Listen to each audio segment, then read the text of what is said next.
The wedding mistake.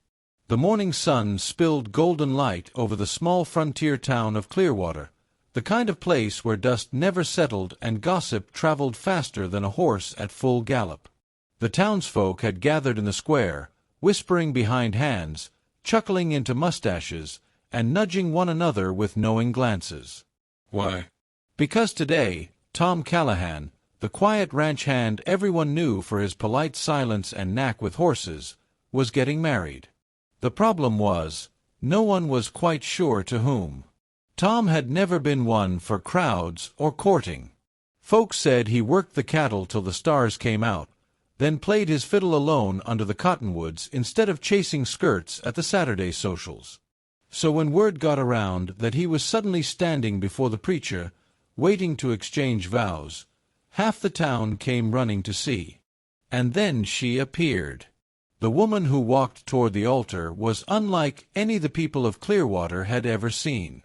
She was tall, towering head and shoulders above even the bulliest rancher.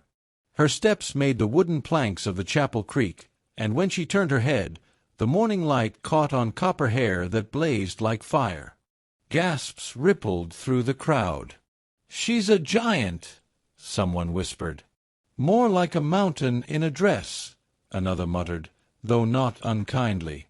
Tom blinked hard, adjusting his hat, his heart hammering in his chest. He hadn't meant for this to happen. He'd only come into town that morning to pick up supplies and maybe listen to the preacher's sermon. Somehow, he still wasn't sure quite how, a mix-up with names, papers, and the preacher's enthusiasm had landed him here. The giant woman had arrived off the morning stagecoach, tired and looking for her betrothed, only to be mistaken for his. By the time Tom realized what was going on, the rings were out, the preacher was clearing his throat, and half of Clearwater was pressing in to watch. "Do you, Thomas Callahan, take this woman to be your lawfully wedded wife?" the preacher boomed. Tom glanced at the crowd. Dozens of eyes glittered with amusement. His ears burned hot. He opened his mouth to protest, to explain, but then he looked up at her. The giant bride's green eyes were steady on him, filled not with arrogance but with a strange, quiet hope.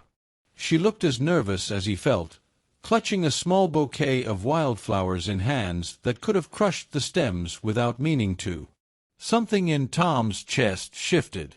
"I do," he heard himself say. The crowd erupted in murmurs and stifled laughter. The preacher nodded briskly and turned to her. "And do you, Eleanor of the Northlands, take this man?" "I do," she said, her voice low but resonant, carrying through the chapel like the rumble of distant thunder. And just like that, before Tom had caught his breath, the preacher clapped the Bible shut. "By the power vested in me, I now pronounce you man and wife." The townsfolk spilled out into the street, buzzing like bees with gossip. Clearwater had never seen such a spectacle, and tongues wagged with wild theories about who she was, where she came from, and what kind of life Tom had just shackled himself to. The rest of the day was a blur for Tom. Eleanor, his wife, he supposed now, walked beside him with long strides, quiet and dignified, though her height drew stares and her shadow fell across doorways like a tower.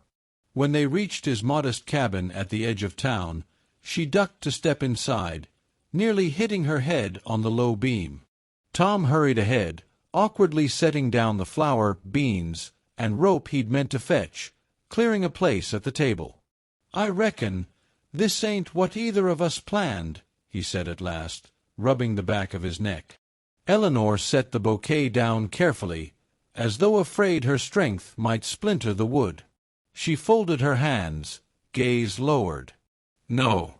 But where I come from, a vow is sacred. The preacher spoke, and I gave my word. I will not shame myself, or you, by breaking it." Her voice carried dignity, a note of pride beneath the weariness. Tom studied her. Up close, she was even taller than he'd realized, her head nearly brushing the rafters. Her dress, plain muslin hurriedly altered by the seamstress, barely reached her ankles, and her boots looked custom-made, large enough that no shop in Clearwater could have supplied them. She wasn't just tall, she was strong, with shoulders like a blacksmith's, yet there was gentleness in the way she moved, careful not to upset the fragile world around her. He felt a pang of pity. Whatever her story was, she hadn't chosen this either. "Well," he said finally, "there's stew on the stove. Ain't much, but it'll fill a belly." To his surprise, her lips curved faintly. "Thank you." By nightfall, Tom sat on the porch, fiddling a quiet tune while Eleanor sat nearby, her gaze on the stars. Silence stretched between them, not hostile but uncertain, like two strangers on the same trail. Behind them, in town, the gossip spread. Some said Tom had been tricked. Others swore Eleanor was cursed, or perhaps half-ogre. Children dared each other to sneak near the cabin to catch a glimpse of the giant bride. But Tom didn't care much for their talk. He only knew one thing for certain: whatever tomorrow brought, his life had changed forever. And though he didn't yet understand why, a small part of him didn't regret it. The giant's secret. For the first week, Tom and Eleanor lived like two ghosts haunting the same cabin. She rose before dawn, quietly tending to chores, splitting logs, carrying water, patching the roof with ease that would have taken Tom hours. He'd wake to find half the work already done, the woodpile stacked higher than ever, the well bucket filled, the animals fed. But for all her strength, she moved with care, never breaking a dish, never snapping a latch. Tom began to notice that she set her shoulders against the world as if she expected it to call her monstrous. And maybe Clearwater had. The townsfolk didn't let them forget it. When Tom rode into town for supplies, men tipped their hats with crooked grins. "Morning, giant tamer," one drawled. Another snorted, "How's life up in the clouds?" Even the shopkeeper's wife whispered, "Poor man, shackled to that creature." Tom bristled at the words, but Eleanor never complained. She bore their stares in silence, her jaw set, her eyes distant, as if she'd learned long ago not to expect kindness. One evening, after a day of hard riding, Tom returned to find Eleanor kneeling in the yard, mending the fence. Her hair was tied back, her hands deft with the tools, but her shoulders slumped with weariness. "You don't need to work so hard," Tom said, dismounting. "This here's my ranch." Eleanor looked up, her green eyes catching the fire of the sunset. "It is our ranch now, and I am not a woman who can sit idle." Her words struck something deep in Tom. He realized he'd never once thought of it as theirs. Yet she was right. He offered her his hand, awkwardly. "Then we'll work it together." A faint smile touched her lips, small but real. For the first time, Tom felt like the ice between them had cracked. The change began quietly. Eleanor started walking into town with him, carrying baskets of eggs and butter to sell. At first, people gawked openly. Children tugged their mothers' skirts, pointing. Men nudged one another, smirking. But then something shifted. The blacksmith, a stout man with arms like barrels, once dropped a cart axle he was trying to lift. Before he could curse, Eleanor stepped forward, hoisted the heavy iron as though it were no more than a broom handle, and set it on the stand. The crowd gasped. The blacksmith blinked, then laughed. "Well, I'll be stronger than 3 men put together." "Thank you kindly, ma'am." Word spread fast. Next it was the mill. The water wheel had jammed after a storm, and no amount of pulling freed the beam lodged in its gears. Townsfolk gathered, muttering about lost flour and bad harvests. Eleanor stepped forward. Without boasting, without a word, she braced her hands against the soaked timber and wrenched it free with a crack. The wheel groaned, then began to spin again, sending water splashing. "Bless my soul," the miller cried, hat in hand. "You saved us." Children cheered. Old women clapped. Even the sheriff tipped his hat. Still, not all hearts softened. There were whispers that she was unnatural, that she'd bring bad luck. Some muttered she belonged in a circus, not in their town. One night, a group of men gathered at the saloon, their voices low but edged with drink. "We can't have her stridin' around here like some Some giantess outta a fairy tale, one spat. Ain't right. Tom, sitting nearby, heard every word. He set his glass down, stood, and faced them square. She's my wife.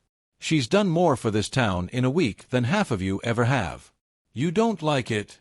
You can take it up with me. The room went silent. Tom wasn't the biggest man in Clearwater, but he had a reputation for grit, and no one dared test him that night. When he told Eleanor later, she only lowered her gaze. You defend me though I am the cause of your shame. Tom shook his head. Not shame. Pride. Takes more courage to walk tall when the world's bent on cutting you down. For the first time, she met his eyes full on. And in that moment, something unspoken passed between them. Trust, fragile but real. The true test came in the spring, when the river swelled with rain. Clearwater sat low in the valley, and floods were always a danger. But that year the storm hit harder than anyone could recall. The river burst its banks, water racing down the streets. Families scrambled for higher ground, wagons overturned, livestock swept away. Tom was out helping neighbors when he saw it, the schoolhouse, perched near the bend, already half submerged. Children's cries carried over the roar of the water. Lord Almighty, someone gasped.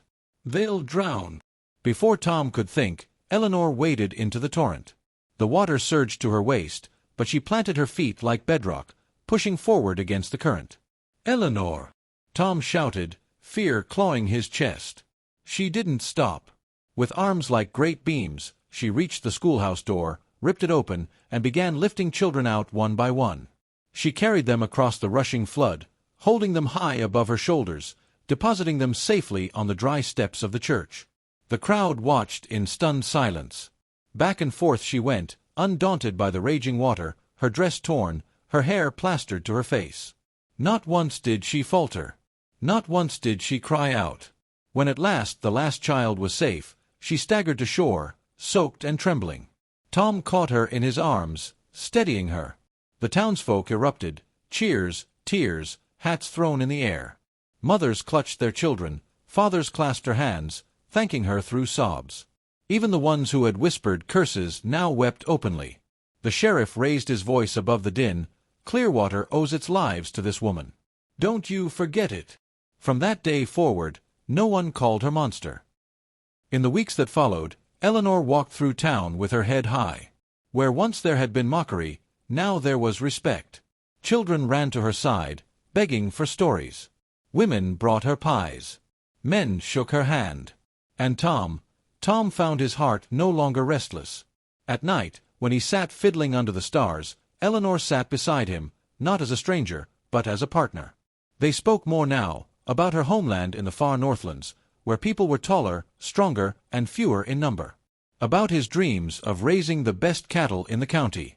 About a future neither of them had imagined, but both now wanted. One evening, as the sunset bled across the sky, Tom turned to her. Funny thing, he said. What is that? She asked softly. I thought our wedding was the biggest mistake of my life.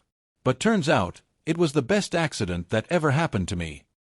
Eleanor's smile was slow, radiant, more beautiful than any jewel. She leaned down, her forehead resting against his. And for the first time since their strange beginning, Tom knew he hadn't just married a giant bride. He had married the strongest heart in all of Clearwater. And together, they would walk taller than the town had ever dreamed.